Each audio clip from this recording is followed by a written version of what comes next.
Hoje, então, a gente tem o prazer aqui na Geflora de receber duas personalidades que fazem parte da mesma família e que fazem parte da construção da associação e que juntos, num bate-papo, a gente vai entender como nasceu a associação, interligada também ao nascimento de uma grande empresa que é a Flopal. Então eu tenho o seu Ney, que chegando quase aos 100 anos, seu Ney, com uma história riquíssima para contar para gente, muita coisa a aprender. Então é uma honra ter o senhor aqui hoje. Eu fico muito feliz, muito contente de poder receber o senhor em casa. A casa é do senhor, a associação ela nasceu de uma ideia do senhor, junto com outros amigos e de outros empresários que tinham a necessidade da criação dessa instituição. Então, um agradecimento pelo tempo do senhor de poder estar aqui dedicando e contando essa história para a gente. E o Paulo César, eu tenho um carinho muito grande, porque se hoje eu estou sentada aqui, foi na tua gestão. Eu entrei na associação na tua gestão, uma gestão que acho que foi uma gestão que mudou, era uma transição de ideias, foi um momento global de divisor de águas, né? A gente teve a pandemia justamente naquele momento, então a gente saiu de um mundo muito presencial para um mundo muito digital. E aí durante a nossa conversa vamos falar um pouco sobre isso também, que as reuniões online, como é que a associação se comportou naquele momento. Mas é uma honra ter vocês, é um privilégio poder conversar com vocês. E para começar, queria que vocês contassem, para quem vai nos assistir depois, para mim um pouquinho, de como nasceu essa família que tem uma base muito sólida no setor florestal. Como é que a gente começa essa história florestal, essa caminhada? O nosso início foi partindo de uma área que nós tínhamos comprado, que era uma área de 1.300 hectares, que 630 hectares eram areia, praticamente cômoro de areia. E fomos ver o que poderíamos fazer e fomos à CE. A CE era um diretor, um colega de turma meu, e ele sugeriu, ele era quem trabalhava na área dos postes, e ele me disse, olha, Ney, eu acho que vocês têm uma área que pode fazer um projeto de eucalipto. Ele era um agrônomo, e nós dois também éramos agrônomos, mas não tinha ideia de que numa terra de areia, aquela que vem uma pissarra logo em seguida, o eucalipto não desenvolve.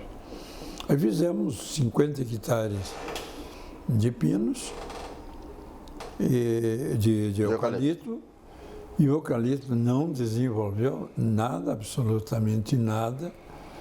E aí, em seguida, apareceu um projeto do federal. Incentivos fiscais.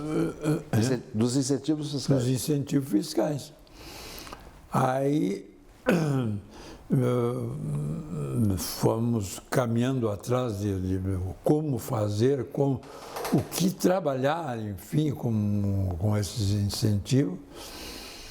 E aí chegamos à conclusão que daria para se fazer os 630 hectares que eram de areia, um projeto com os incentivos. E botamos a mão na obra. Foi muito difícil para nós, porque nós, além de ser, nós não entendíamos nada desta área de floresta. De floresta. Aí, procuramos colegas nossos, nós já aí verificamos que o pioneiro era o Fausto Prates, era uma da praia onde nós ganhávamos. E daí vimos que nós tínhamos possibilidade dessa área de areia fazer um projeto e fizemos. Nós tínhamos uma convicção, em cima daquilo que o pai disse, de que o eucalipto teria dificuldade, porque no solo do litoral ele tem algumas variações. E aqui nessa região de Palmares e Cidreira tem um mosqueado, um barrinho vermelho, um mosqueado, logo abaixo, ainda que chamam superficial, que aquilo ali, o eucalipto tem muita dificuldade naquele tipo de área. Então, o eucalipto exigiria um zoneamento, um microzoneamento de solo para ele se desenvolver um pouco melhor. Por exemplo, a região da Flor Sul ali já anda bem. Então, e como nós tínhamos uma área que tinha essa característica, o eucalipto, nessa iniciativa, demonstrou que teria um pouco de dificuldade. E ali em Cidreiros, na agroterritorial Cidreiros, o seu Fausto já tinha iniciado os viveiros e o primeiro ano de plantio, e nos pareceu, na época, para todos, que nós veraneávamos em Cidreira, que aquelas mudas estavam com um bom comportamento. Então, no primeiro e nós decidimos criar uma empresa florestal, e nesse projeto que o pai citou agora, nós compramos as mudas do seu Fausto. Nesses 635 hectares, foram plantados 70% de Pinus Elliott e 30% de Teda. E aí, na observação do comportamento dos plantios do seu Fausto e a observação do comportamento das mudas nas nossas áreas, e tendo essa experiência de que a eucaliptocultura seria importante em áreas não tão marginais, mas áreas um pouquinho mais adequadas que a nossa família, na verdade, o pai esqueceu de dizer, ela é de Palmares do Sul. E nós somos tradicionalmente plantadores de arroz e pecuaristas naquela região. E nessa região, na Rosa dos Ventos, a plataforma continental nossa, ela é muito arenosa. E o vento nordeste, que venta do mar durante primavera e verão, venta do mar para o continente. Quando o mar recua, ele forma aquela película de areia da beira da praia e ele vai formando as dunas. Tanto é verdade que essa nossa região, à medida que nós vamos para o sul e que o continente começa a desviar, o nordeste venta, São José do Norte, o nordeste venta quase do continente. E aqui, tanto é verdade que esta região de Mostardas para cima, até Torres, é onde tem mais duna, muito mais duna, que é justamente a região onde a gente procurava trabalhar. E também em viagens internacionais, o pai dos Estados Unidos e outras, nós vimos que as áreas marginais também eram ocupadas com pináceas. Então aquilo foi se tornando uma afirmação para nós, né? Cada vez mais. Primeiro, que já víamos em outros países que a pinácea ela andava bem nesse tipo de área, que ela tinha uma arquitetura de folhas e de sistema radicular que se adaptava nesse tipo de situação. E a nossa floresta em Palmares, ela foi se desenvolvendo e nós fomos tomando coragem por isso. Eu acho que esta é o início. E a gente ia fazendo umas observações, como disse o senhor Paulo César. Mas é verdade, quando eu fui a Rio Grande, naquela época eu não conhecia Rio Grande, conhecia ligeiramente como plantador de arroz, ia buscar lá, ou vendia sementes de arroz para lá. Mas aí vi nas praças árvores maravilhosas, pinaços, tudo ali, e que havia uma ideia dos colegas que na nossa área aqui não teríamos o sucesso, até brincavam conosco, que nós íamos plantar árvores para palito. Mas, em seguida, esses nossos amigos mesmos foram vendo o sucesso, inclusive, quiseram entrar bastante lá também. Nós tivemos ideias muito interessantes também para nós, na nossa Elusa, que fomos sempre pelas areias, porque as areias não valiam nada, valiam muito pouquinho. E aquele produtor que chegava às areias, ele utilizava essa área fértil para cebola, para viver, como disse o Paulo César antes. E quando chegava na areia, aquelas dunas, aquilo eles mantinham apenas, alguns até nem mantinham para não pagar o imposto. Então nós comprávamos, ou arrendávamos ou comprávamos. Nós não fomos lá comprar a terra, nós fomos lá para comprar ou arrendar. Quem quisesse vender, e nós, o mesmo preço que nós fazíamos para arrendar o que para comprar. Porque, para que não dissesse amanhã que nós tivéssemos, que a Flopal tinha tirado gente com o êxodo rural, né? Então nós tivemos... Eu acho que aí que eu ia colocar, esta região aqui primeira, um papel muito importante da floresta aqui foi serviço ambiental. Porque a duna, essa duna grandiosa que existe nessa região, ela avançava sobre o continente. De maneira muito forte. E de forma muito forte. Então, não só as casas nas praias, as dunas ocupavam, como as áreas dos continentes iam ocupadas. Então, ia formando aquela película arenosa nos campos. Ameaçavam também as fazendas dos campos e as lagoas da beira da praia.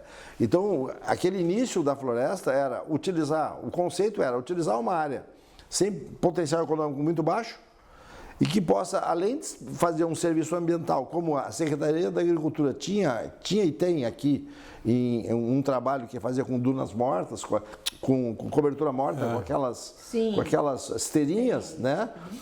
Usava a caça trinérvia, usava algumas coisas, e nós queríamos alguma coisa, como nós íamos fazer coisa mais grandiosa, e havia incentivo fiscal, que pudesse representar também economicamente. Então, à medida em que nós foram se viabilizando essas florestas aqui no litoral médio, as comunidades do litoral sul passaram, e a gente tinha relacionamento, porque as nossas famílias são daí, passaram a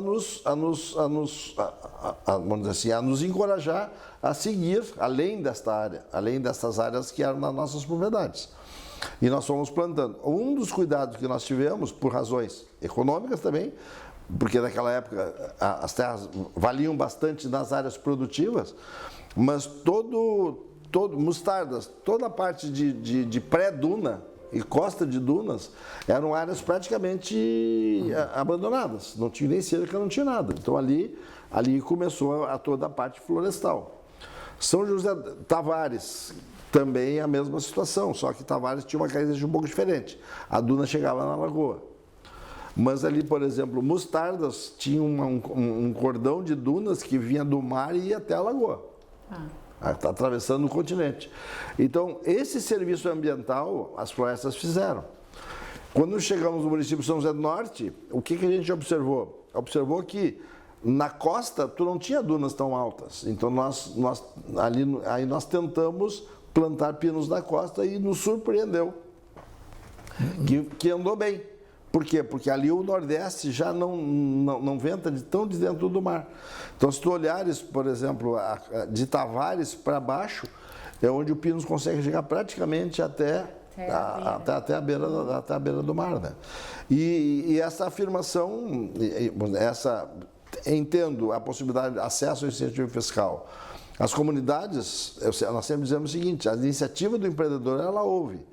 Mas a comunidade cumpriu um papel que ela também se entusiasmou pelo projeto. O pessoal de Mostarda se entusiasmaram pelo projeto. O pessoal de Tavares se entusiasmaram pelo projeto. Então também foi feito a muitas mãos, né, uma política de Estado, uma iniciativa de um grupo empreendedor, de vários grupos de empreendedores, e a comunidade também entusiasta de ter uma possibilidade. Via com certo ceticismo, nós já vimos com florestas já afirmadas aqui em Cidreira, na agroterritorial Cidreira, depois ali em Palmares, um certo ceticismo, mas sabendo que aquelas áreas teriam um potencial econômico muito baixo. E fomos andando. E acabamos indo até Santa Vitória do Palmar, por exemplo, plantando floresta, numa iniciativa, como o pai falou no início, que era praticamente numa área de 600 hectares numa fazenda. Criamos um baita de um problema, porque aí essa região não tinha energia, não tinha estrada, E nós, com um plantio florestal orientados num projeto acadêmico, de plantar 2.500 árvores por hectare, prevendo um desbaste do 7º ano. Com madeira fina, sem nenhuma economicidade, e o recurso que se tinha do incentivo fiscal era para os 4 anos de implantação. Depois, a floresta tinha que encontrar. Depois ela tinha que... Ela tinha que gerar o seu próprio recurso. Esta é uma razão que boa parte grande parte das reflorestadoras ou das florestadoras independentes tiveram muita dificuldade econômica, e porque ousaram plantar floresta em áreas onde não tinha indústria florestal, em situações de infraestrutura nenhuma, e isso foi um grande desafio, né? A sorte é que se encontrou, depois, com o tempo, alguns grupos empreendedores que nos ajudaram muito, por exemplo, a Madem, né, foi para mostardas, e a Madem viabilizou o nosso trabalho florestal de mostardas, e depois a resinagem entrou como uma possibilidade importante, porque tinha gente para trabalhar, que é uma grande carência da resinagem no mundo, tinha gente precisando trabalhar. Sim, são comunidades tínhamos que precisam de gerar emprego, tínhamos tecnologia e tínhamos coragem, não faltava, porque nós estávamos enterrados até o pescoço numa base florestal de quase 30 mil hectares, tendo que dar solução econômica para isso.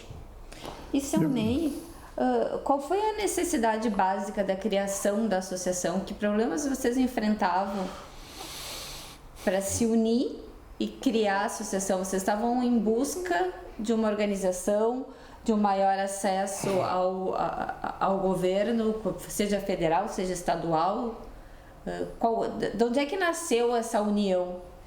É exatamente isso que nós sentíamos, que nós precisávamos de ações e uma ação do Estado e da Federal. E nós montamos a associação exatamente com essa visão, que nós ficaríamos, morreríamos, quem sabe, se não tivéssemos essa associação. Eu acho que a primeira ação da associação era uma ação política. É. O Estado se posicionava numa política pública como um poder concedente. É. E um grupo de empreendedores, a partir do estabelecimento de empresas, elas dependiam de concessões do poder concedente.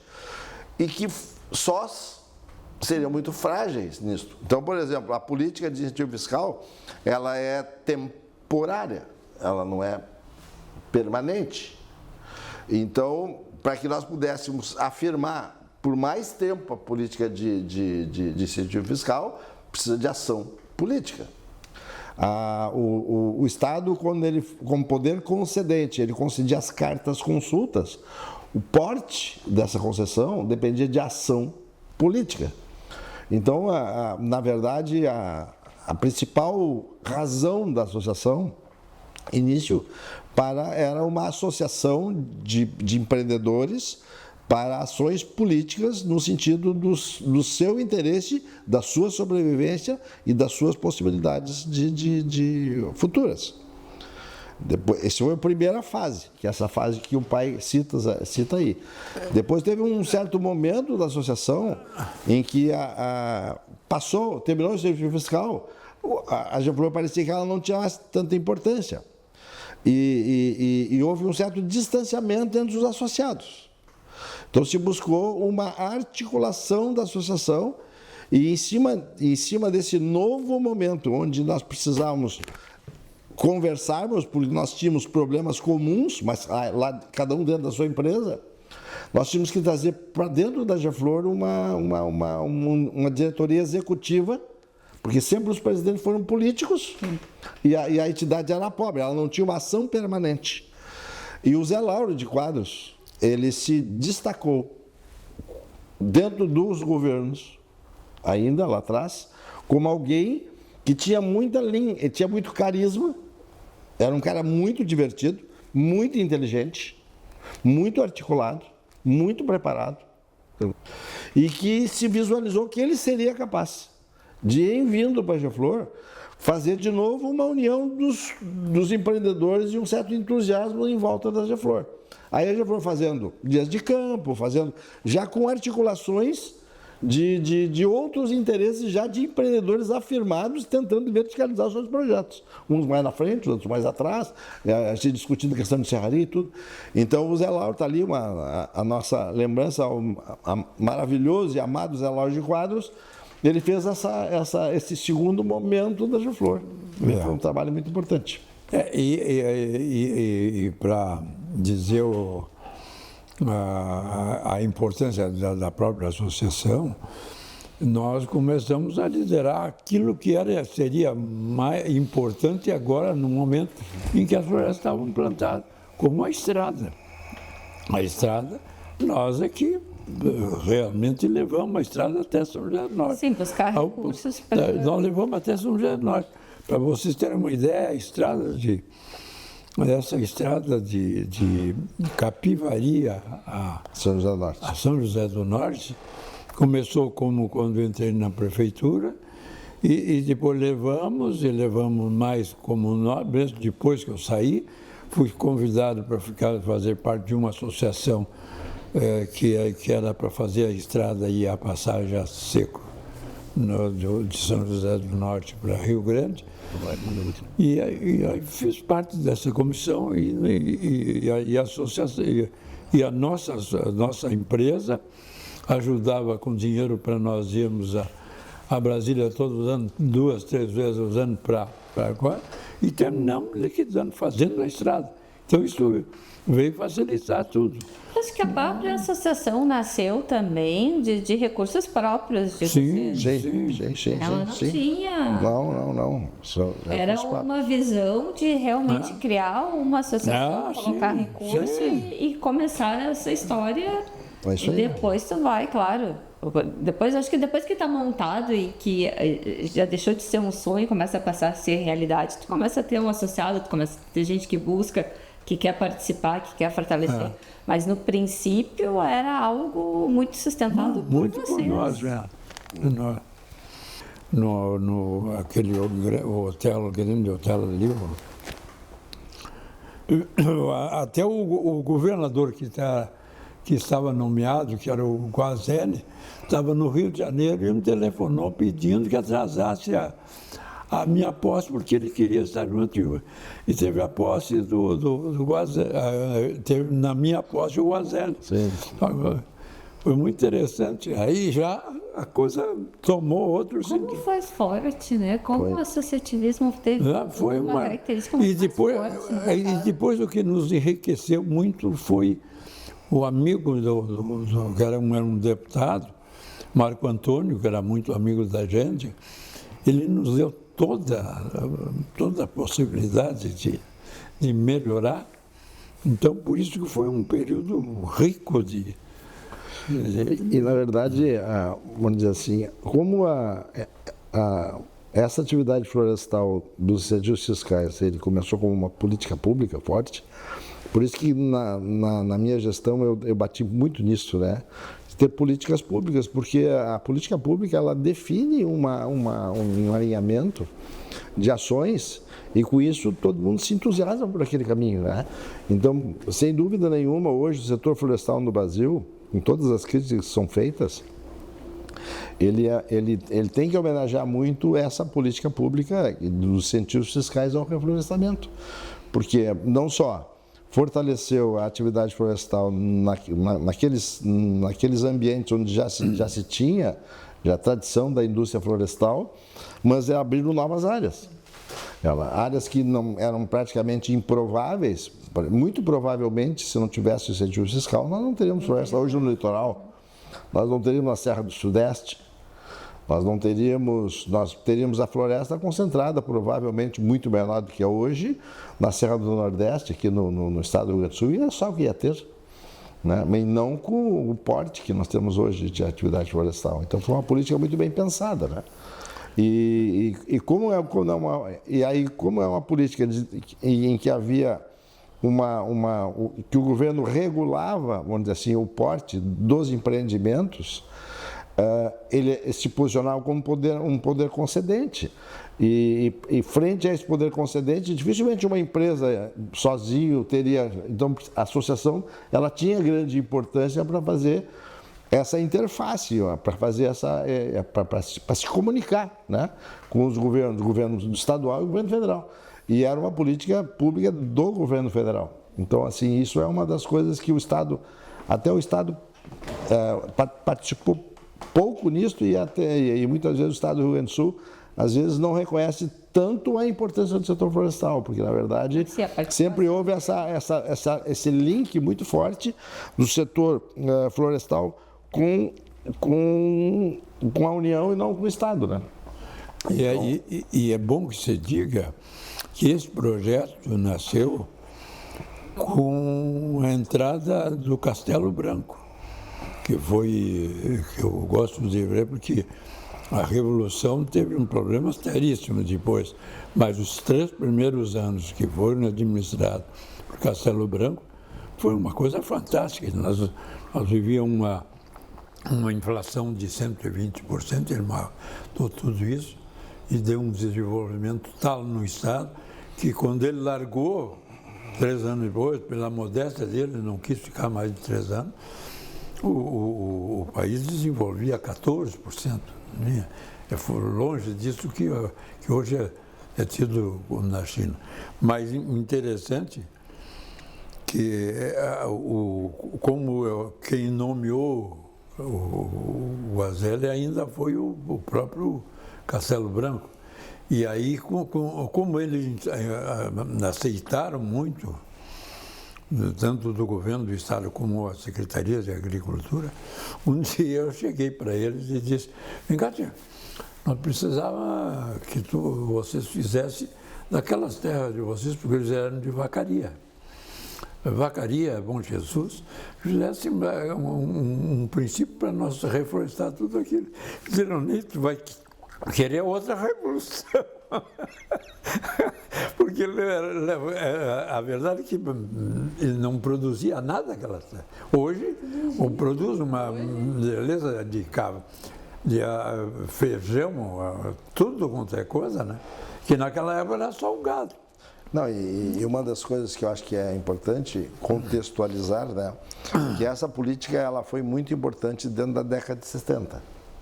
E na década de 70 foi a época do milagre brasileiro. Então, assim, onde praticamente o Brasil ele surfou uma onda de desenvolvimento e o setor rural, o setor agrícola muito forte. Então, as terras relativamente na década de 70 valiam bastante porque plantar arroz era um excelente negócio, plantar milho, pecuária, tudo era importante. E isso forçou de alguma forma que o setor florestal começasse em áreas muito marginais. Coisa que depois, até avançando um pouco, tempos depois, a eucaliptocultura, principalmente com as crises que houveram no setor agrícola no Brasil, acabou avançando um pouquinho para cima de terras agrícolas. Mas na década de 70 nós começamos com possibilidades em áreas muito, muito, muito marginais. Talvez Vacaria naquela época tinha uma tradição de pecuária maravilhosa, seria um contrassenso, né? Então esse é um ponto muito importante. Mas também dá para se ressaltar também que na década de 70 se fez um zoneamento florestal no Brasil, diferente do zoneamento que foi feito restritivo, partindo do princípio as questões de conflitos com a área ambiental, e se recomendava as áreas florestais por 2 razões. Primeiro, estando num raio importante da indústria florestal, né? Mas principalmente em áreas que não fossem usadas com agricultura, em áreas marginais. Então havia uma consciência de reflorestar em áreas que pudessem não fazer substituição à atividade de produção de alimento, sabendo que o Brasil já na época se visualizava como a segurança alimentar do mundo. Então, portanto, não encher de tocos áreas que poderiam ser muito bem utilizadas para plantio de arroz, feijão e outras questões, produzir carne. Então, por isso, foi feito se olhou sempre a floresta com áreas que estavam à margem do processo produtivo porque eram áreas com pouco potencial produtivo para a agricultura tradicional.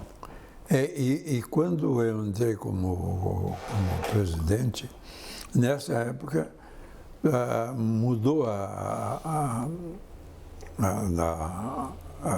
revolução mudou, entrou o Costa Silva. Não, antes. Médici. Não, antes. Depois do Médici. O Geisel. O Geisel. E o Geisel nomeou ministro da Fazenda um carioca.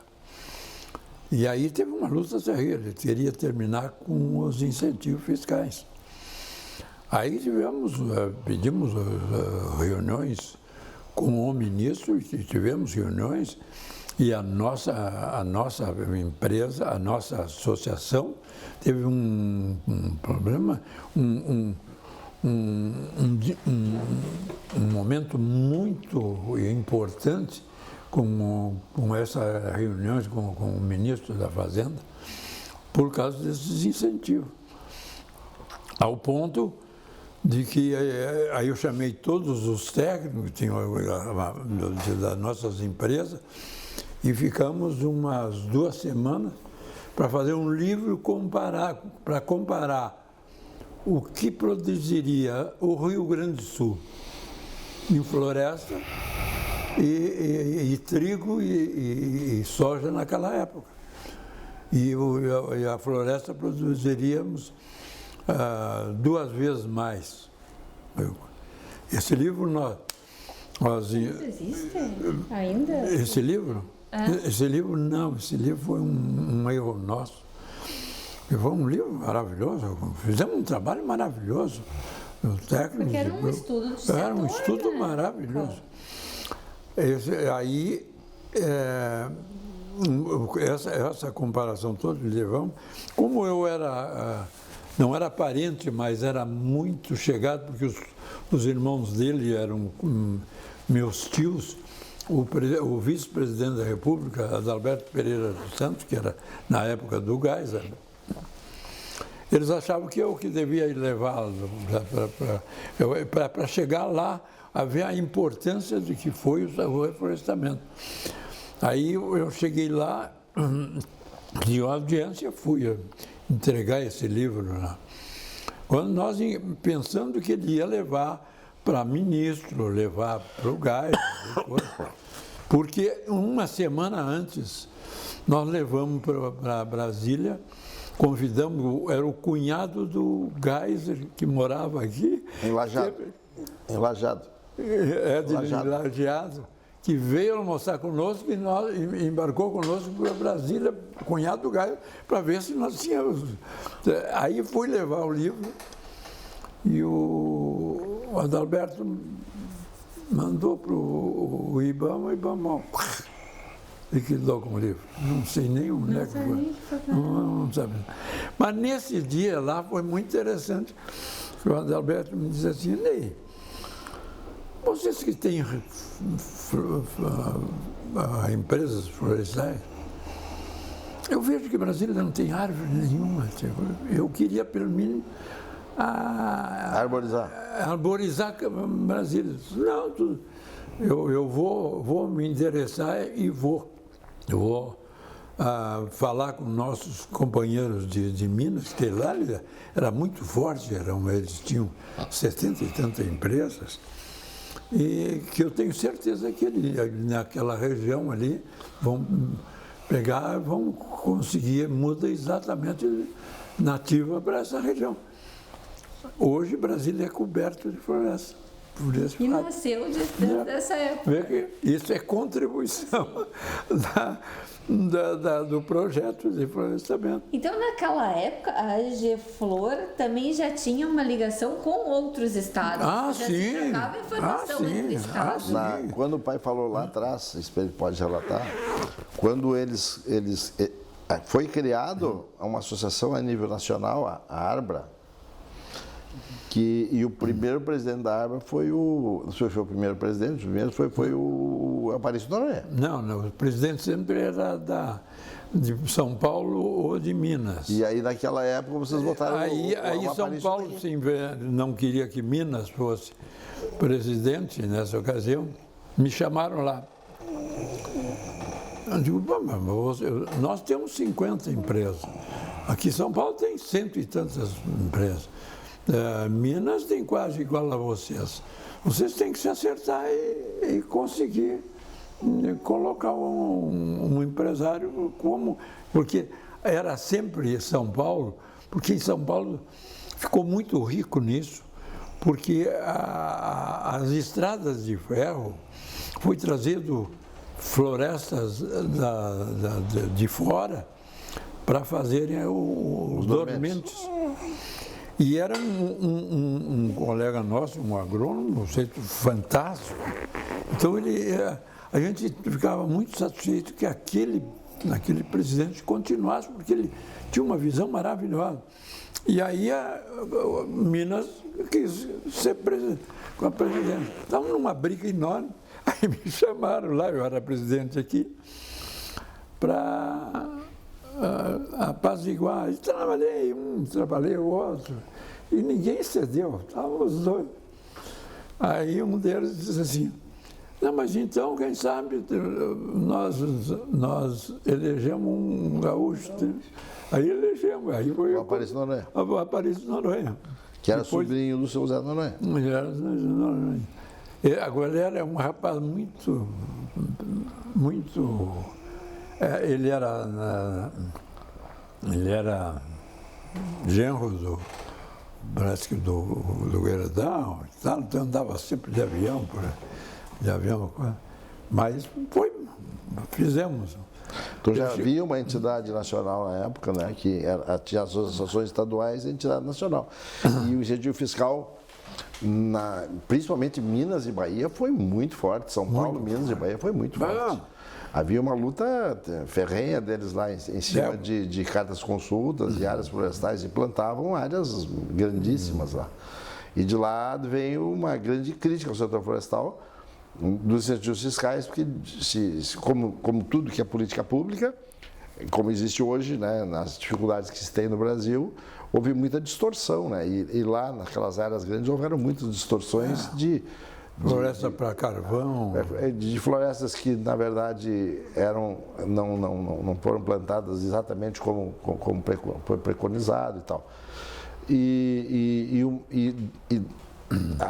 A partir da década de 70, já no final da década de 70 para o início da década de 80, os incentivos fiscais eram muito ameaçados, porque o Brasil começou num processo inflacionário muito forte, e sempre o Ministério da Fazenda tentando dar austeridade, e aquilo era uma concessão de recursos públicos, porque as empresas, em vez de pagarem para o governo, investiam em recursos. Então sempre foi uma luta muito grande para tentar, de alguma forma, manter ainda aquela política, que foi até 87. Até 87. Mas já na década de 70 já havia movimentos dentro do governo tentando terminar com os incentivos fiscais. E nós entendíamos, na época, que seria um caos, porque as empresas começaram um trabalho de ampliação da base florestal e ainda não tinham atingido um certo grau de maturidade para poderem efetivamente pararem de receber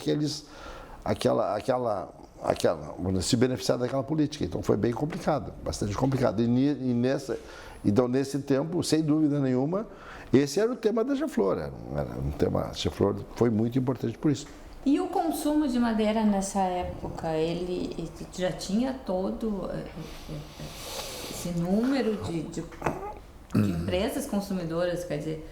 É que, na verdade, nós viemos num final de ciclo, né? Nós viemos no ciclo da araucária e vinha praticamente num final de ciclo onde começou o ciclo das madeiras exóticas, o pino e o eucalipto. Em Minas, muito em função dos projetos lá de carvão e tudo que tinham lá. E nós aqui tínhamos uma ideia de substituição, do pino vir a substituir a araucária dentro E ele foi Parcialmente foi. Teve um momento em que a indústria moveleira com pinos aqui foi muito forte no Rio Grande do Sul.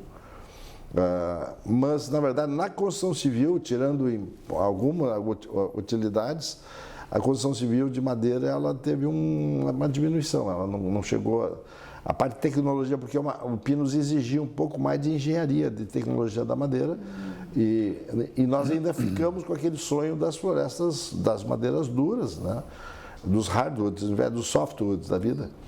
Então o Pinos ele entrou dentro do mercado, forrinho, muito, de forrinho e tudo, mas ele patinou um pouco. Acho que nós, principalmente nós no litoral, como vimos que nós tínhamos um pouco de dificuldade de localização, a gente começou já logo a olhar essa indústria de além-mar aí, como o mundo praticamente consome pinos, na Europa, as pináceas, os Estados Unidos, Canadá. Nós vimos que nós tínhamos dificuldade de ocupação no mercado, porque ainda se tinha bastante uso de madeira vinda da Amazônia, madeira de lei e tudo, e as empresas foram se voltando para esse mercado de além-mar. Então, hoje o Pinos é muito utilizado com fence nos Estados Unidos, ainda com muita exportação, né? Exportação de tora, exportação de madeira serrada. A indústria moveleira de pinos, eu acho que ela se mantém, grandes indústrias, mas antes ela era muito pulverizada, eu acho que ela diminuiu, a pequena indústria moveleira, acho que diminuiu um pouco. Não tem muito esse dado, talvez o pessoal do móveis tem, ainda de móvel. Então, entraram alguns produtos substitutos aí, como essas madeiras reconstituídas, né? As madeiras reconstituídas entraram muito pesadas no mercado. Então o Pinos ele ficou muito voltado para a exportação. E também tivemos um problema bastante forte com Pinos na década de 80, que foi o ambientalismo exacerbado, né? Então foi aquele momento do ambientalismo em que, como o Brasil se caracterizou como a eucaliptocultura se tornou muito importante, o Pinos ficou um pouco vendido, né? Talvez, e até hoje aparece como uma essência florestal absolutamente nefasta a quem faz gestão ambiental, e nós sabemos que não é bem assim. Hoje a gente já amadureceu um pouquinho mais na visão de um bom plano de manejo de pinos, mas a gente teve bastante dificuldade. Por exemplo, regiões como a nossa, que tem bastante base florestal, nós praticamente hoje estamos organizados com segurança jurídica, com licenciamentos, mas fomos bastante ameaçados. Mas é bom que diga também, o Paulo César, que nessa luta também fomos para trazer celulose de fibra longa, né? Que o César foi, tu e quem que foi a Espírito Santo lá naquela empresa? Não. Na década, tentamos, né? Tentamos. Na década de 70, Nós queríamos fazer isso final da década de 80. Final da década de 80, a gente quando no governo Brito, ele trouxe ele idealizou o desenvolvimento da indústria automobilística no estado. Sim. E trouxe um cara com que eles diziam de visão de estadista para viabilizar a indústria automobilística no Rio Grande do Sul. Nós idealizamos trazermos uma pessoa com essa visão, e foi o Dr. Leopoldo Brandão, que pudesse assessorar o governo no sentido de criar uma política pública para o desenvolvimento do setor florestal no estado do Rio Grande do Sul. E a primeira proposta que ele fez era a montagem de uma unidade fabril, né, de celulose na região de Rio Grande, né? E o governo do estado, na época do Pedro Simão. O governo do Pedro Simão pagou o estudo de pré-viabilidade. E depois a gente tentou buscar no governo do Brito, que sucedeu ao governo do Simão, trazer o Dr. Leopoldo Brandão para que, junto com o governo do estado, junto com as empresas, junto com a GEFLOR, sugerisse ao estado uma política de estado para o setor florestal, dada a importância do setor florestal que já se desenhava naquele momento. E acabamos não viabilizando isso, porque na época o secretário era o Fetter Júnior, nós apostamos as nossas fichas no Fetter, E aí o Fetter acabou de secretário, deixou de ser secretário, saiu, aí o novo secretário, como era algo que vinha sido articulado pelo Fetter, não deu a mesma importância e não conseguimos. Mas eu acho que até hoje eu acho que o Estado do Rio Grande do Sul ele carece efetivamente de uma política de Estado para o setor florestal, porque é muito difícil, porque quando tu monta um processo político, políticas de governo, né, a política partidária ela tem uma esquizofrenia, que normalmente os governos que são situação, os projetos dos governos da situação, a oposição acaba tentando de alguma forma não concorrer negativamente para esses projetos, né? Então, daqui a pouco muda. Então, a gente sempre tentava, naquela época, era tentar ver se a gente trazia alguém de fora para liderar isso. E por isso a ideia de uma pessoa do setor florestal com visão de estadista que o Dr. Leopoldo Brandão tinha, foi o cara que idealizou junto com um que participou da criação da Aracruz, né? E que era uma empresa de sucesso na época, e o Dr. Leopoldo Brandão... Tudo saiu de florestamento. Pois é. O Dr. Leopoldo Brandão era um homem que era consultor no mundo todo, um cara maravilhoso, um cara de uma visão absurda. Fosse tu e quem lá?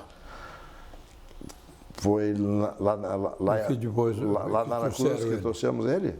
Foi eu fui sozinho, fui eu e Telmo, depois eu fui sozinho lá. Que a gente acabou... E aí não conseguimos e a sequência é o que está aí. Mas tudo isso é o valor da Jaflor. Porque nós fazíamos tudo induzindo ou tirando ou ideias daqui de dentro da Jaflor. Porque nessa luta que nós tivemos com o ministro da Fazenda do Geisel, um elemento que foi muito importante foi o Mário Batista, que era um dos técnicos nossos. Ele era em economia, ele se pronunciava bem e tal. O Batista foi um cara maravilhoso aí dentro da Jaflor. Ele era uma pessoa muito convincente, ele era um homem muito interessante. Vocês viram ele? Sim, a entrevista é um homem muito dele interessante. Ele é muito interessante. Mundo político. Ele tem uma cabeça muito boa. Mas aqui passaram aqui dentro pessoas muito interessantes, muito importantes aqui dentro da Jaflor. E esse é o grande importante da Jaflor, né? Porque muitas vezes num espectro de uma empresa, elas se perpetuam ideias em cima de lideranças por décadas, né? E dentro de uma entidade como essa, onde as empresas vão oxigenando a entidade, mais pessoas passam e com isso oxigena todo o setor. Então, uma entidade como a Jaflor é fundamental para as próprias empresas buscarem as suas vertentes de solução. Por exemplo, hoje, a atividade resineira, que é uma atividade importante, que é a atividade no litoral, nós retomamos a resinagem na década de 90 por uma ação da Jaflor. Né? Dentro da Jaflor, esse assunto se retomou, sabe? Então, por exemplo, o nosso caso, nós tínhamos começado a resinagem junto com os portugueses no início da década de 80, e depois, quando nós nos associamos com a Madem e Mostardas, a Madem, por ter vindo da indústria madeireira, a Madem até hoje não faz resinagem nas áreas deles, eles não gostam. O Peuezan odeia, né, a questão da resinagem. E nós, como sócios, a gente concordou em ficar distante da atividade resineira. E nós sempre gostamos da resinagem, porque nós vimos da resinagem dois aspectos. Ela trazia uma possibilidade econômica que, dependendo da logística da floresta, era superior à da madeira, porque a madeira fica muito refém do custo de logística. E ela, socialmente, poderia ser muito importante, principalmente que essa região é uma região minifundiária, a região de São José do Norte. E o minifúndio, ele vem produzindo boas soluções econômicas, até que as famílias vão crescendo e elas passam a não ter mais solução de divisão. Então, o minifúndio, ele acaba produzindo, ele tem um problema de que ele chega a um certo momento e as pessoas têm que ir saindo, né? E essas pessoas, elas têm uma cultura de produção agrícola. E aí, quando em 96, o pessoal da Argentina, que tinha uma indústria muito importante na Argentina, tinha uma limitação de área florestal e queria fazer um projeto sustentável e vender esse projeto como ideia para um grande investidor internacional. E eles vieram aqui da AGEFLOR ver se no Rio Grande do Sul teria algum tipo de empreendedor interessado em desenvolver esse projeto.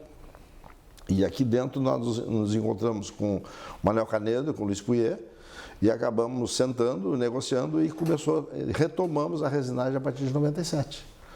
Então, na verdade, a AGEFLOR, se nós olharmos a AGEFLOR como toda empresa, no seu histórico, dentro dos muros da AGEFLOR, ele é maravilhoso.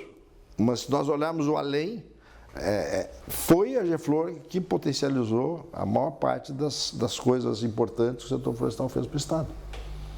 E uma entidade como essa, ela tem essa potencialidade, né?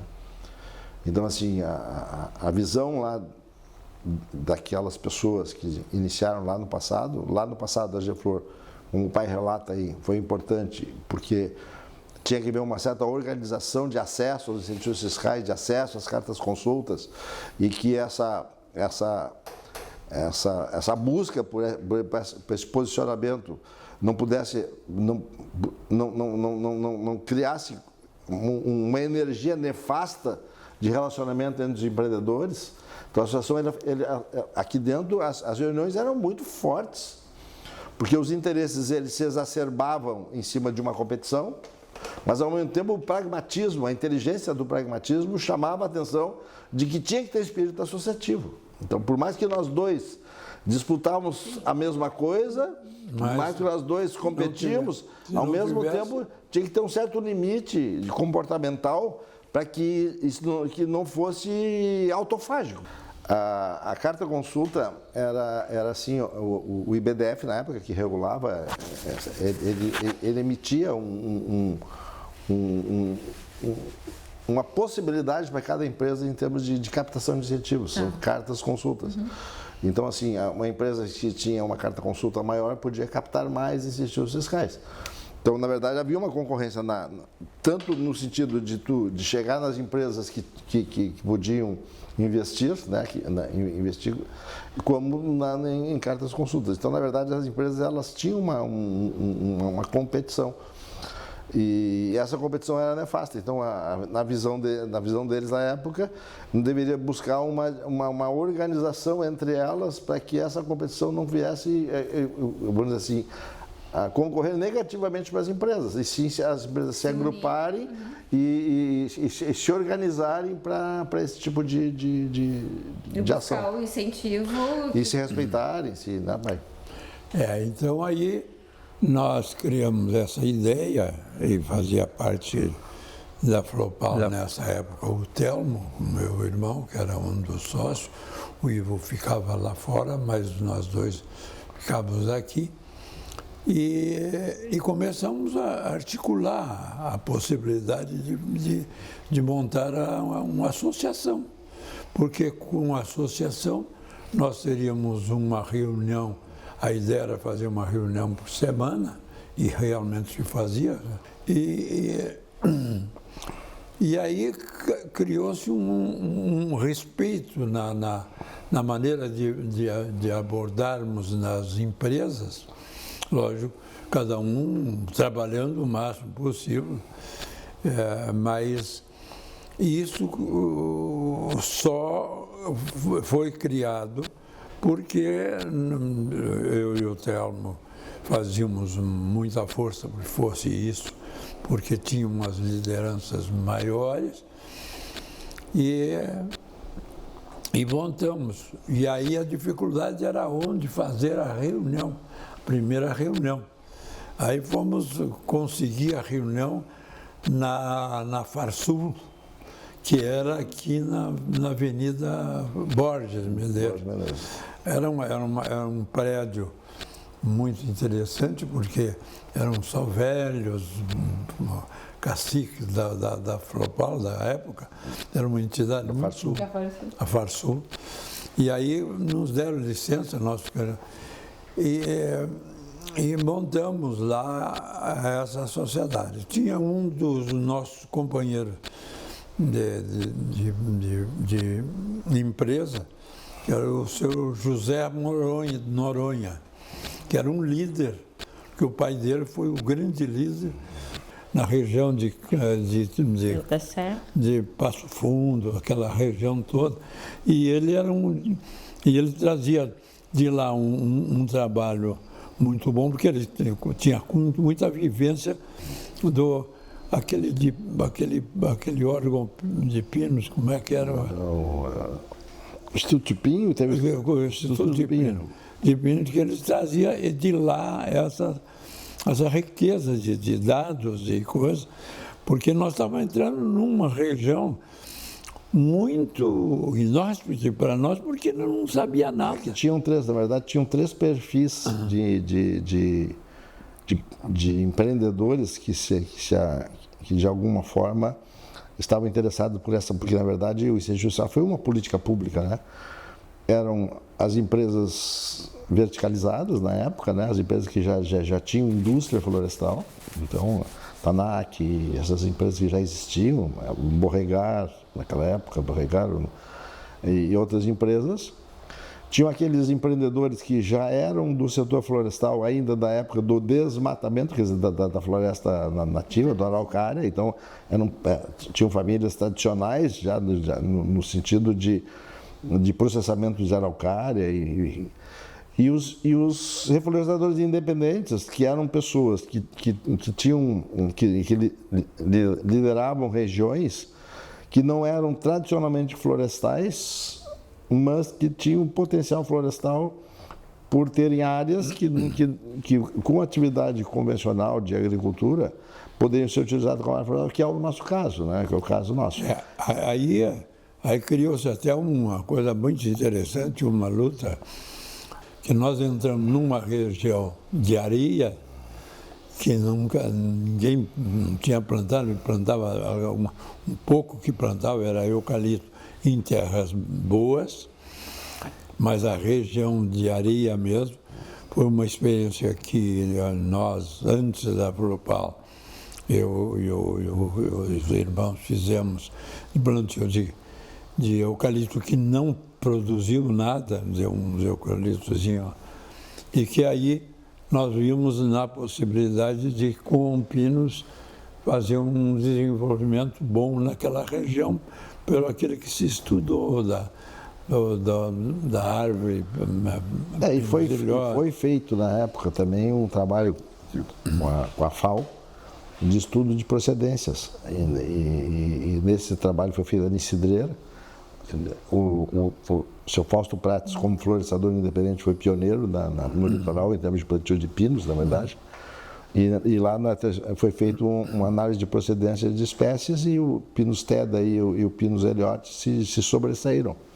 Isso afirmou definitivamente a possibilidade do litoral vir a produzir pinos. Quer dizer, nós tínhamos já uma experiência de algumas áreas do litoral, que eram as áreas mais próximas das dunas, que a eucaliptocultura seria muito difícil, e que o eucalipto exigiria uma área mais próxima, uma área de pecuária, vamos chamar assim. Tá, então a AgeFlor, a história dela começa muito com o plantio... Com o incentivo fiscal. No litoral. Ali.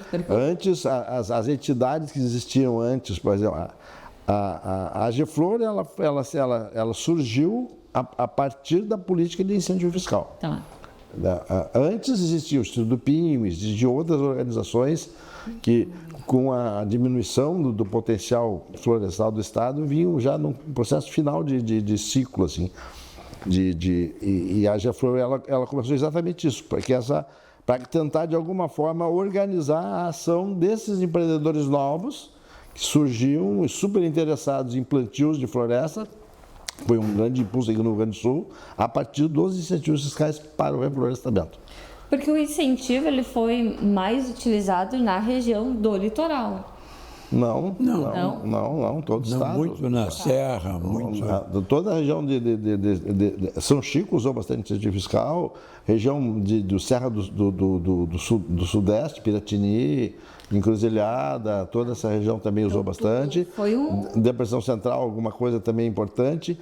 É que as empresas que eram empresas tradicionalmente verticalizadas, elas já tinham suas políticas de implantação normal. Então elas estavam elas acordaram até um pouco depois para o incentivo fiscal, quando já as empresas independentes já estavam lá na frente. Que aí surgiu, em algum momento, foi depois da presidência do pai, foi à frente um pouco, surgiu até um conflito entre os empreendedores florestais no estado, que se criaram duas associações, né? A associação que estava linkada mais aos florestadores independentes e ligada à Flovem das verticalizadas, né? E depois, na gestão do Telmo, foi quando houve a refusão. Começou lá atrás só uma associação, houve um momento que houve uma fusão, dois interesses, porque houve uma certa dificuldade de compatibilização desses interesses e depois as pessoas se convenceram de voltar a ter somente uma associação. Porque o início da nosso trabalho no litoral, e até um certo ponto foi meio combatido, porque eles achavam que a floresta... Havia um ceticismo, né, pai?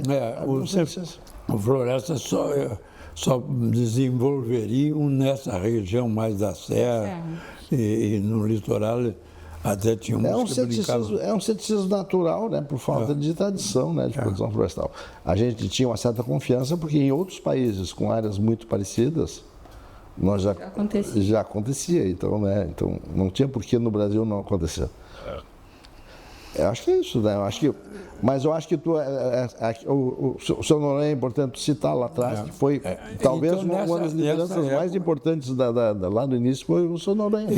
Nessa época, então aí levamos para presidente o senhor Zé Noronha. O Aparício foi só da Federal.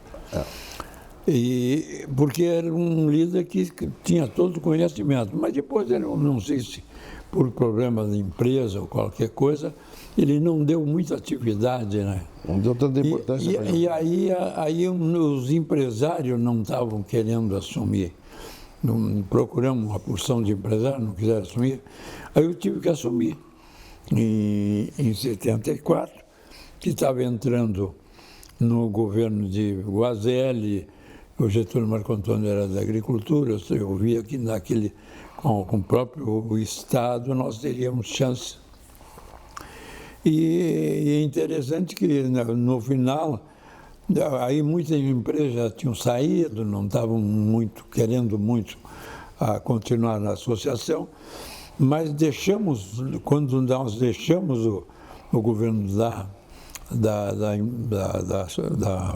florestadora, nós já deixamos com 50 e poucas empresas associadas. Foi um período muito gostoso. E aí já tinha uma luta pela presidência da Sociedade Geflor. Chegou, acho que uma vez só, em toda a história da Geflor, foi disputada a presidência pelo Telmo e pelo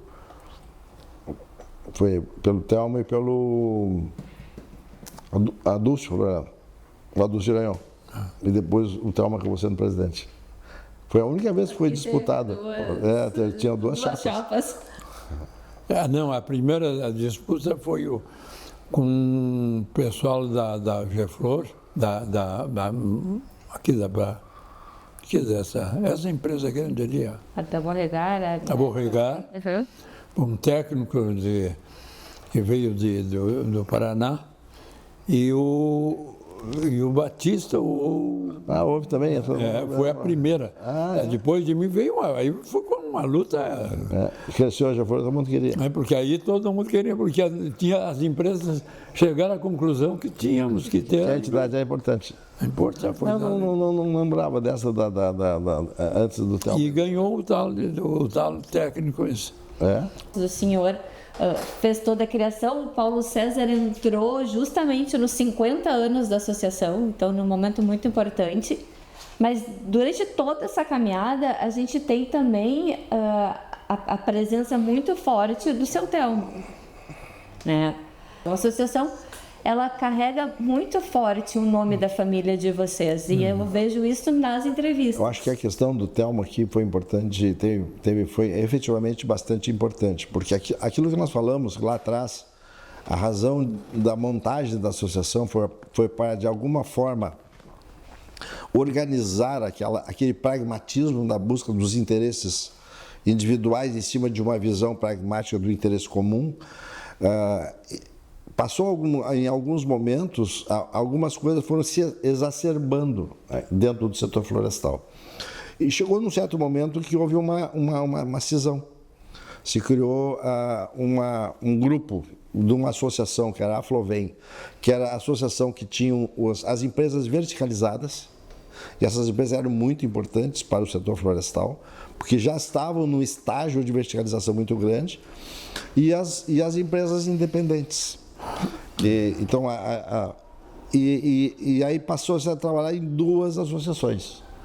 E isto era visto por nós como uma desinteligência, não uma inteligência, porque, na verdade, se as empresas verticalizadas elas não podiam se distanciar de quem estava precisando de criar a sua verticalização, porque elas é que tinham efetivamente mais know-how de um processo de industrial e todos, e as empresas aqui, o grande desafio era criar uma base de indústria florestal nessas áreas que não tinha indústria florestal.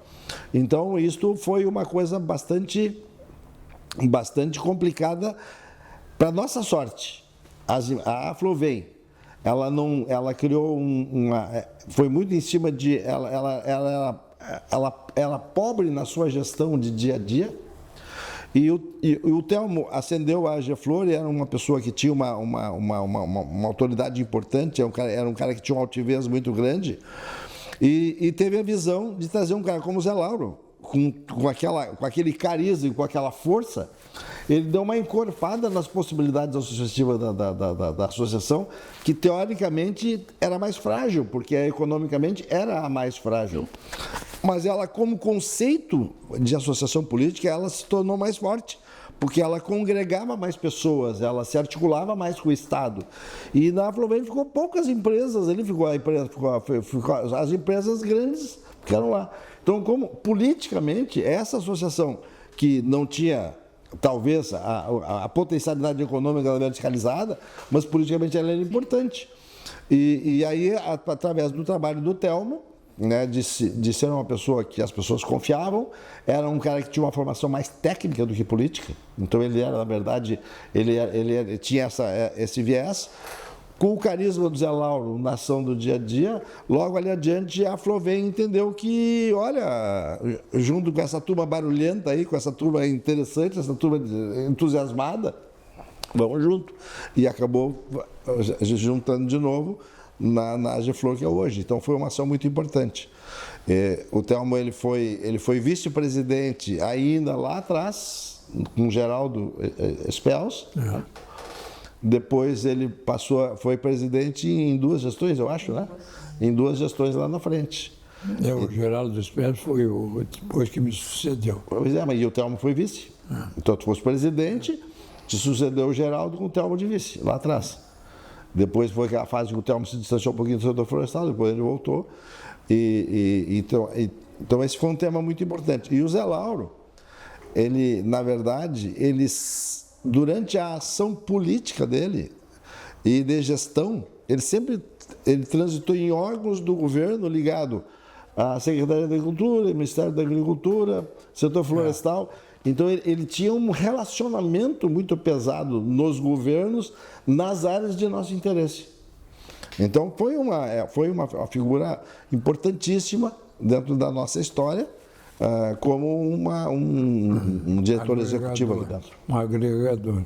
Então essa foi um grande papel que o Telmo trouxe aqui dentro. E sempre é uma pessoa com muito isento nas suas posições, com muita autoridade. Sempre foi um cara muito admirado dentro da Geflor e que ajudou bastante a Geflor, sim. Mas era isso, tu disseste que era nós aqui, a honra para nós é muito maior que estar hoje aqui com essa idade ainda dizendo alguma bobagem que passou pela nossa vida. Eu acho que uma questão importante da Geflor também foi sempre o Zé Lauro, por exemplo, lá atrás, com a articulação que ele fez, com a presença diária aqui dentro, ele acabou fazendo com que a Geflor retomasse uma importância no Estado. E depois, em seguida, nós tivemos o problema da Vespa da Madeira, né? Que passou a ser uma ameaça ao setor florestal. E a Geflor, de novo, se organizou, se estruturou dentro disto. Então, assim, os problemas comuns, eles vão vindo, né? Depois tu entra nos AS, depois tu sempre terás desafios e que uma entidade como essa, ela passa a ser fundamental. E eles se repetem, né? É muito engraçado, porque mesmo lá na união de vocês, para tentar criar uma associação para ser mais forte perante o órgão público, eu acho que isso é um ciclo, porque primeiro foi para organizar um incentivo, para que todo mundo pudesse ter acesso, para que houvesse uma união, para que não tivesse uma concorrência muito desleal entre vocês. Hoje o setor precisa se unir de novo para poder trabalhar junto com o governo para liberar áreas, porque hoje a gente tem um problema de uma restrição muito grande para plantar. Então, a associação ela vai se reerguendo, se refazendo, e ela segue sendo muito necessária. Com a mesma importância. Com a mesma importância. Paulo, e trazendo hoje o setor florestal, e trazendo hoje a questão associativista, como é que tu vê essa importância levando para o lado social? Levando para a geração de emprego, para uma região do litoral em que realmente é carente, que a gente precisa dar não só o litoral, mas acho que como o estado como um todo, ele carrega muito essa ação social das florestas. Tu consegue manter muita gente em campo. Que importância tem isso e qual é a tua visão de duas perguntas, na verdade, um pouco desse lado social e qual é a tua visão de futuro para a associação? Tu lembra que nós fizemos aquela reunião lá no Instituto Ling, né, onde estava o Dunga lá, e nós ressaltávamos lá que, no fundo, em última instância e a cabo de tudo, o grande interessado por tudo são as pessoas. E eu vejo que, uma vez se estabelecendo nas regiões do setor florestal, ele passa a ser fundamental para o desenvolvimento das pessoas. E eu vejo que se nós contarmos a história da Geflor dentro dos seus muros, a história de cada uma das empresas dentro dos muros da região, e o setor florestal, nós vamos contar sempre histórias muito, muito bonitas e muito interessantes.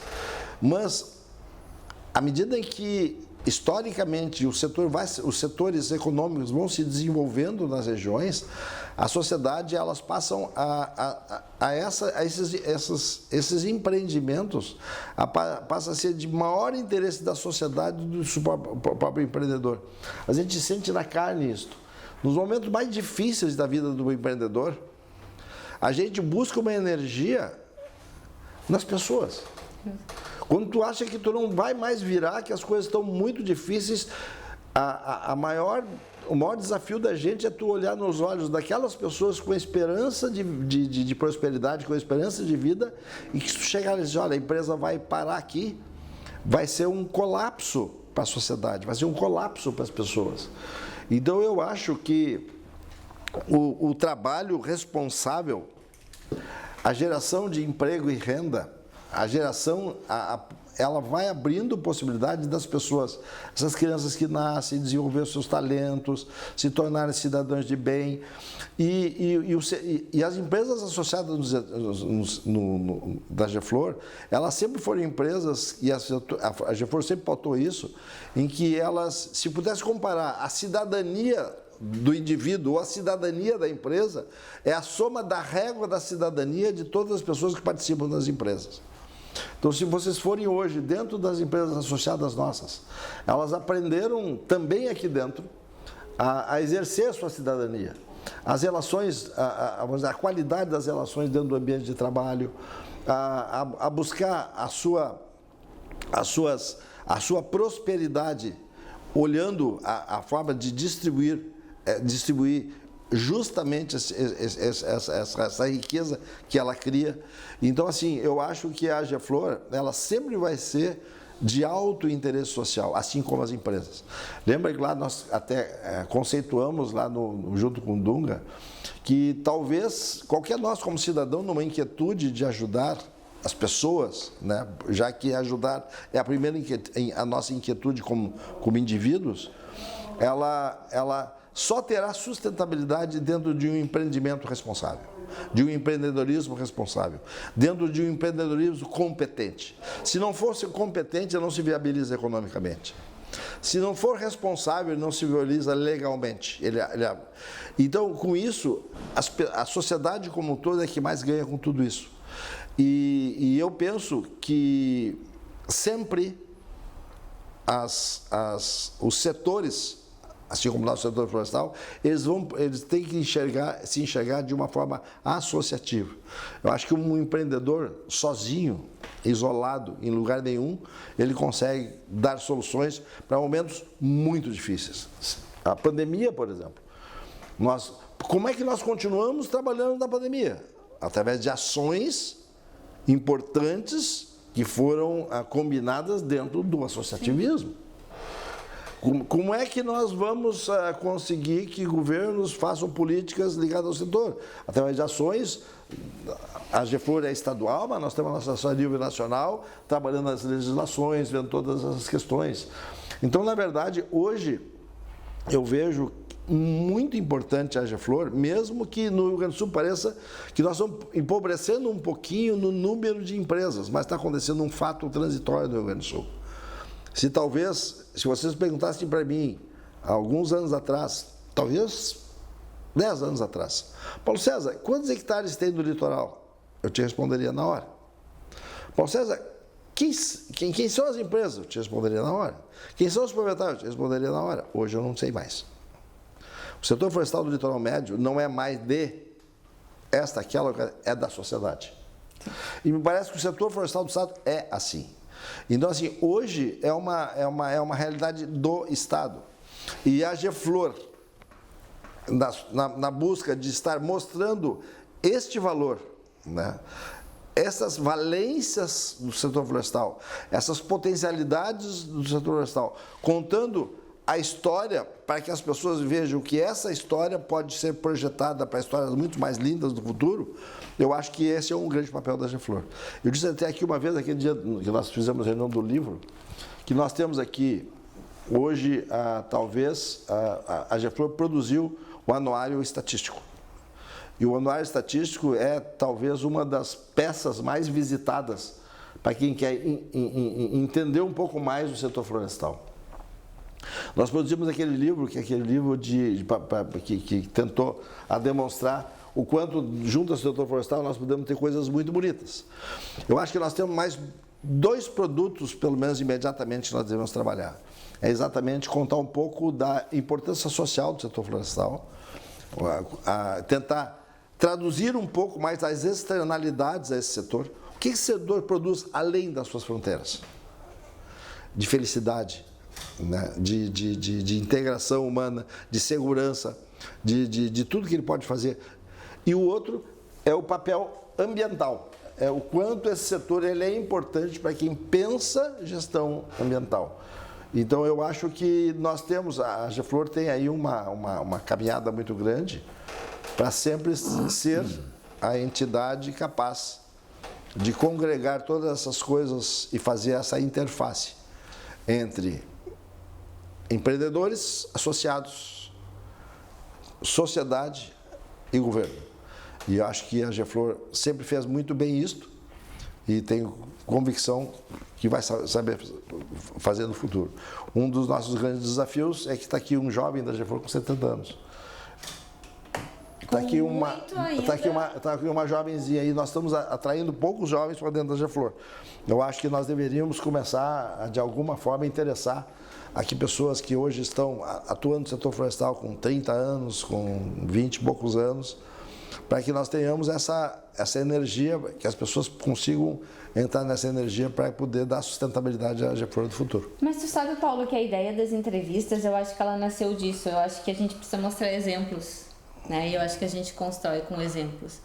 Quando a gente traz vocês para contar essa história, a gente conta o peso que isso tem e tu acaba gerando nos mais jovens uma vontade de fazer também. Porque eu acho que a gente faz através do exemplo. E quando a gente tem uma história que ela tá ficando para trás e a gente já não conhece a raiz, a gente não conhece o motivo, a gente não consegue se conectar com ela. Mas sabe que tu está colocando uma questão que eu acho que cabe aqui nós colocarmos. Por exemplo, vamos pegar a figura do Ney Azevedo.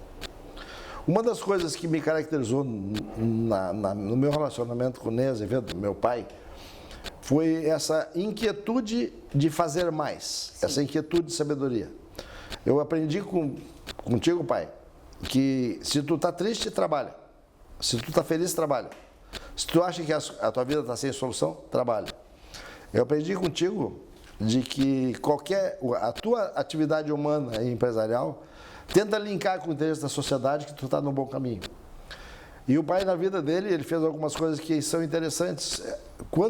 Aquilo que está colocando, quando a gente trabalha para a Geflor, nós nos distanciamos daquele pragmatismo da tua empresa. Está trabalhando para a tua empresa, está trabalhando no teu interesse. Exato. No teu interesse. Mas na hora que tu vai para uma associação, tu já vai... Então, a tua história, eu sempre digo que a gente veio na vida fazer uma coisa só. E uma coisa linda, que é a nossa história. Se todas as pessoas quisessem escrever uma coisa linda, que é a sua história, o mundo estaria com tudo resolvido. Então, vou pegar a história desse cara, por exemplo. Meu pai, por exemplo, ele foi um empreendedor, ele foi... Quando a Sociedade do Arroz precisava, ele foi 2 vezes diretor do IRGA, que é o interesse público e o interesse da lavoura. Quando o município de Palmares era distrito e achava que era bom para a sociedade de Palmares tornar, ele foi presidente da Associação de Emancipação. E acabou, por imposição disso, tendo que ser o primeiro prefeito para montar o município. Como a cooperativa Roseira de Palmares lá atrás, os Arrozeiros de Ouro, ele era fundador da cooperativa e depois acabou sendo presidente da cooperativa no momento mais difícil da cooperativa. Meu primeiro projeto foi a cooperativa. E nós estamos falando da Flopal, e uma vez, para minha frustração, que sempre me dediquei muito na Flopal, o pai disse que os projetos mais lindos da vida dele, que ele achava, era na prefeitura e na cooperativa. Isso é inquietude de cidadania. Então, o associativismo é um compromisso, é um compromisso de cidadania. Porque se tu está muito bem e tu não precisa ser um engodo.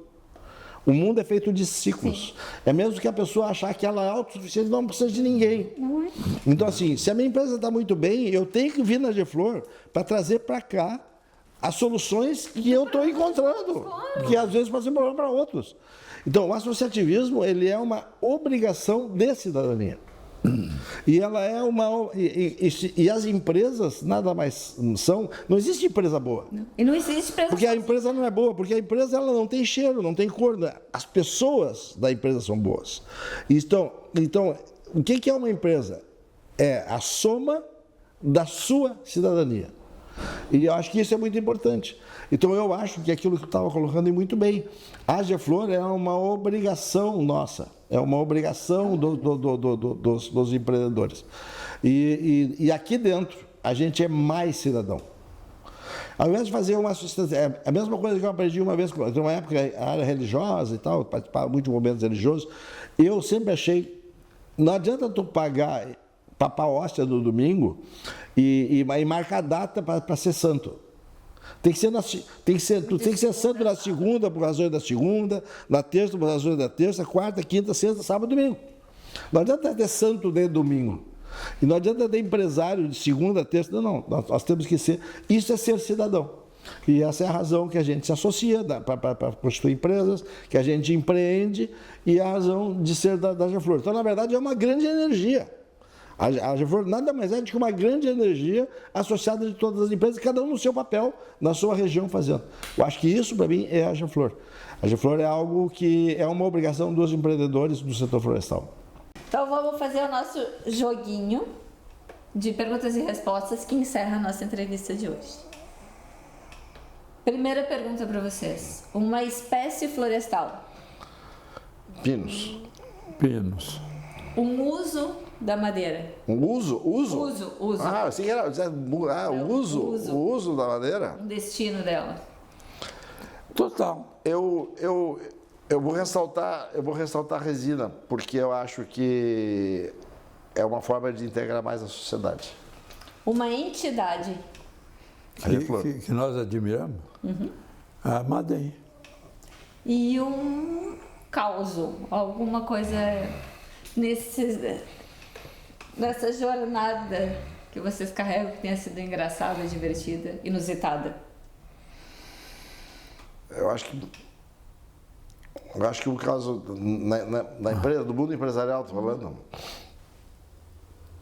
Acho que no mundo empresarial tem alguma coisa pitoresca lá, talvez lá na nossa empresa, que uma vez tinha São José do Norte tem uma característica muito grande que tinha uma família que chamava-se Macmillan. E quando nós fomos para São José do Norte, tinha muito problema de tuberculose em São José do Norte. E nós implantamos as florestas e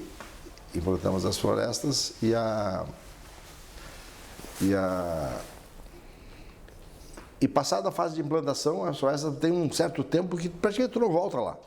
Mas tu tem que ter um cara na área florestal. Então a gente procurava botar de campeiro aquelas pessoas que tinham um pouco de dificuldade, porque não tinha nada para fazer, na verdade. E tinha um filho da dona Nair Machado Macmillan lá, que estava com dificuldade, tinha tido tuberculose e tudo, e resolvemos botar ele como campeiro.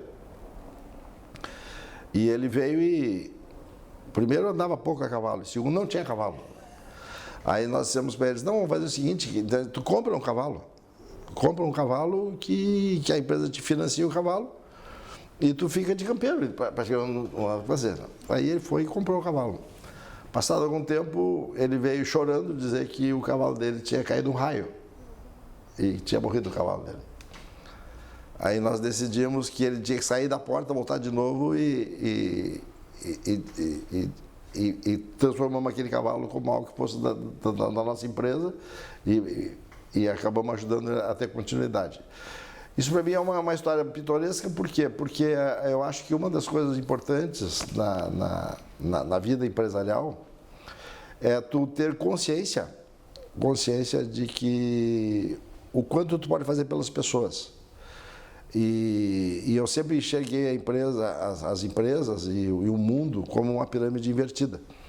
Nós só conseguimos que as pessoas que fazem a tarefa simples é a tarefa mais importante das empresas. E tu só consegue conquistar nas pessoas a busca da excelência daquilo que elas fazem, se elas se sentirem fazendo parte. Então, isso é uma forma de integrar, é uma forma de integração, e eu acho que isso é algo que o setor florestal, me parece, que em todos os lugares que nós fomos aí, o que mais impressiona assim, é o quanto as pessoas se sentem linkadas no setor florestal. Então, é aquilo que eu sempre digo, se passar na rua e alguém te pedir alguma coisa, se tu não tiver nada para dar, abre o vidro e dá bom dia. E, na verdade, provavelmente, aquelas pessoas elas vão ficar satisfeitas por ter tido a atenção. Então, acho que esse é um ponto importante e eu penso que cada vez mais as pessoas vão escolher, eu vejo os setores empresariais com dificuldade de conseguir gente para participar, e quanto mais nós conseguirmos que os futuros gestores, as futuras lideranças tenham sensibilidade com as pessoas e com as pessoas mais simples, nós vamos estar sempre melhor aqui em Atos. Então, acho que essa é uma história que eu acho bem simples, mas ela é interessante, porque na verdade ela integrou uma pessoa e hoje só nós temos tudo que a gente fez na vida foi com muita dificuldade, sempre fazendo gestão de escassez. Normalmente, se nós formos contar as histórias das empresas, nós não conseguimos traduzir o sacrifício que é estar vivo hoje, né, pai?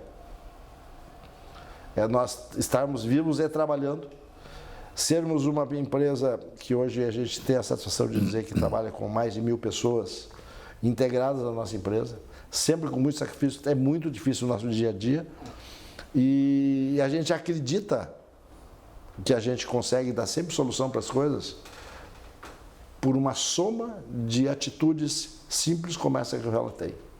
Não é no sofisticado que tu consegue a grande solução, mas o dia a dia bem feito. Meu pai uma vez nós tínhamos um parente nosso que estava muito atrapalhado na vida, era um cara maravilhoso, e me disse uma coisa que eu achei muito importante. Ele disse que na vida nós temos 2 problemas. Os grandes problemas e aqueles problemas que a gente enfrenta todos os dias. Levantar na hora certa, escovar os dentes, fazer o que tem que ser feito, ser feliz na segunda-feira, terça, quarta, pelas razões daquele dia, e que normalmente aquele cara estava atrapalhado porque ele tinha competência para se resolver nos grandes problemas, mas ele se atrapalhava nos problemas do dia a dia. Então, acho que isso, para mim, quanto mais nós tivermos a capacidade, a disciplina e a sensibilidade de resolver bem os nossos problemas bem corriqueiros de rotina, nós vamos estar mais perto das grandes soluções. E eu acho que contei uma história absolutamente pequena e a soma dessas atitudes é que nos dá a condição de estarmos vivos hoje e acreditamos que teremos um futuro muito bom pela frente na área empresarial. Obrigada. Eu diria para vocês que a história que eu gostaria de contar para vocês é a história de hoje. Que eu fiquei feliz por estar com vocês dois e nós contando um pouco daquilo que fizemos. E diria para vocês assim, ó, coisa que eu nunca contei para minha mulher e não contei para mais ninguém,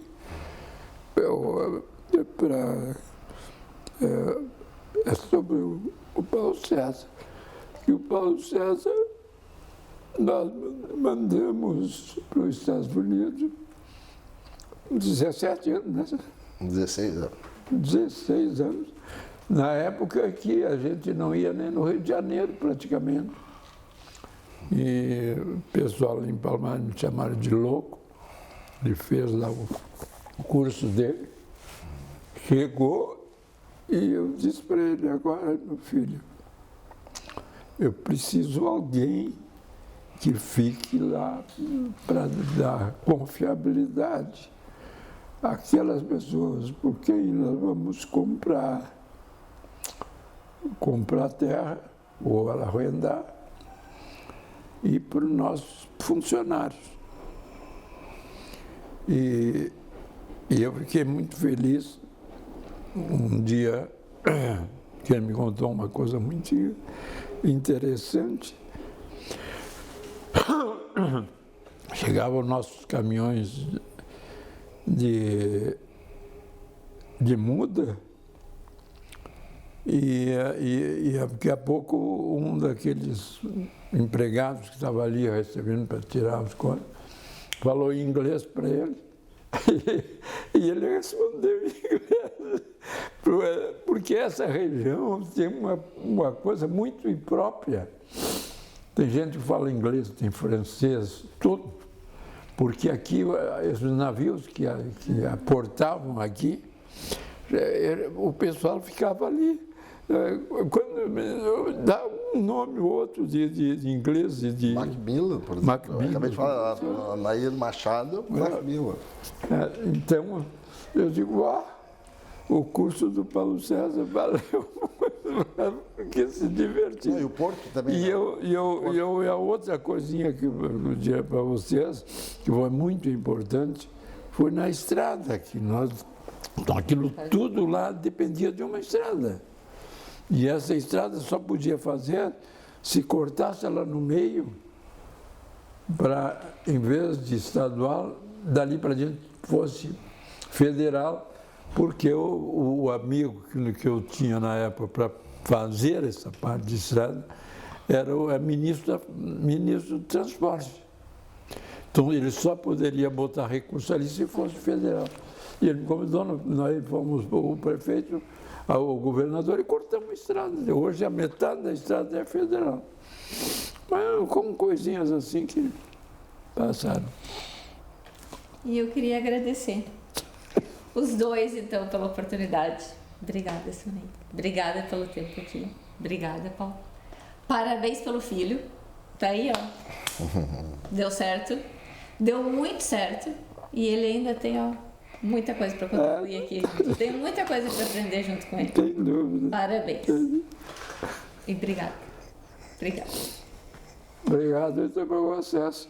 Muito obrigado. Se eu soubesse que era tão boa assim, eu já tinha avisado.